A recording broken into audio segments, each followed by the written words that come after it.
It is a very state-of-the-art building, as buildings go generally, very state-of-the-art as far as community buildings are concerned. It's just so big.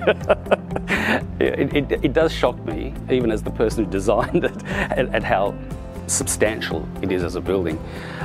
Yeah, it does feel like a landmark building, and I hope the residents of the city of Belmont will see it as their community hub and actually use it as it was intended, and create their own intentions for use for the building. And that's one of the goals of this building, was to create something that wasn't of its era, so to speak, but that'll just be a little bit timeless in its appeal to the community over the next 20, 30, 50 years, because it'll be here for that long. So really it was about pushing the boundaries architecturally and coming up with ideas and concepts that probably hadn't been used in Perth before, maybe been used on the East Coast or internationally. Now the building's massive, it's a massive footprint, so it was also about breaking the building down. Rather than having one building that just looks holistic and the same all over, it was about breaking the building down in terms of forms and in terms of colour and in terms of material, so that it didn't dominate as one singular massive structure. So all of these factors came into play, but also we wanted to come up with something that was very contemporary but accessible. I think that's the key word. So we designed the building to incorporate a lot of clear glass, but the idea was about permeability, seeing outside in and inside out, so that you actually felt you could access it, you wanted to access it. There was an invitation to enter the building. And that was very important from our viewpoint as architects, because many buildings turn their back on the outside and they don't feel very inviting. So we wanted to create something that was inviting. And then that permeated into these interiors that you see.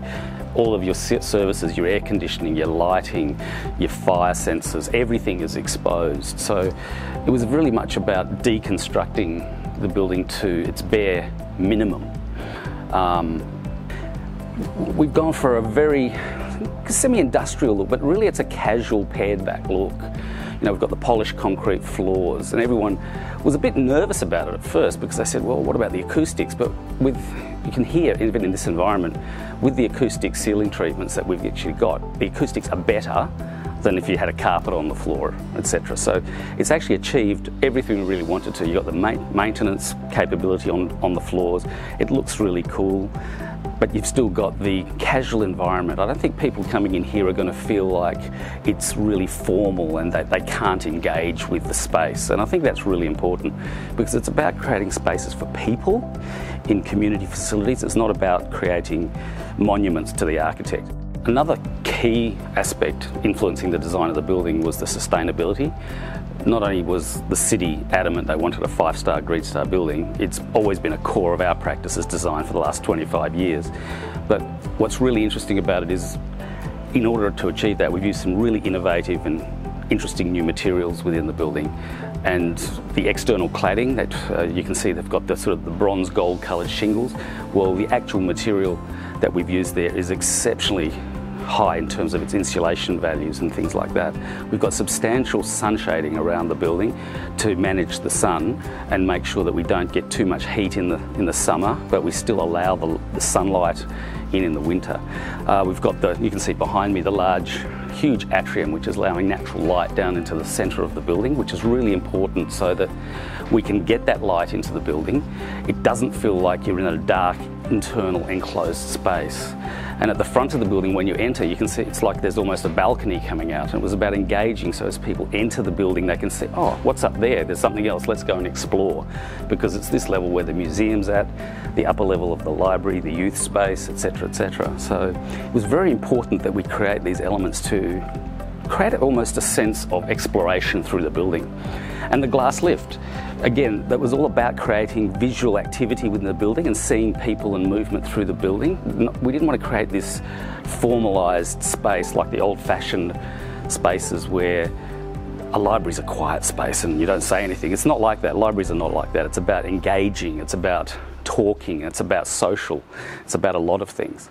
And of course that leads to the integration then with the Senior Citizen Centre, because it's a hub. They're all interconnected, and it's going to be a very lively facility. People moving between different functions and different spaces. And then of course on the upper floor you've got the not-for-profits, office spaces, so they have the ability to engage with the lower levels as well. even though they have a separate entrance. So the whole thing was about creating a space that the community could relate to and use. The exterior of the building is unique, as I mentioned previously, about the highly insulated panels with the shingle cladding, but there's also the other elements of it where we have a zinc coated material which will age into a beautiful patina over time. And what you'll find is that it'll just blend nicely and provide a beautiful backdrop for the landscape environment. The building external facade treatments, I call it the bird's nest sunshades. I mean, they're absolutely wild. They were very difficult to manufacture, as you can imagine, but thank God we've got 3D software at the end of the day. But some of the most important elements of the building are right where we're standing here now is this atrium space with the stair that takes you up through the 2 levels, the lift. It's all about engagement between levels. It's really, really important because 2-level libraries can be difficult to do. Our aim was to try to interconnect the 2 levels as much as possible, visually, acoustically, and watch the activity happening between the levels. I mean, there were a lot of aspects like that. The steel frame in this building is highly complex. There was a lot of coordination. I mean, just the steel for the lift behind me is massive. It is a massive effort. It was lifted in as a single shaft. And just coordinating that one element and getting it into the building, and it was pre-painted so it couldn't get scratched. So it's aspects like that you look at, and it's a real team effort between, you know, the architects, the structural engineers, the artists, the builder, the client.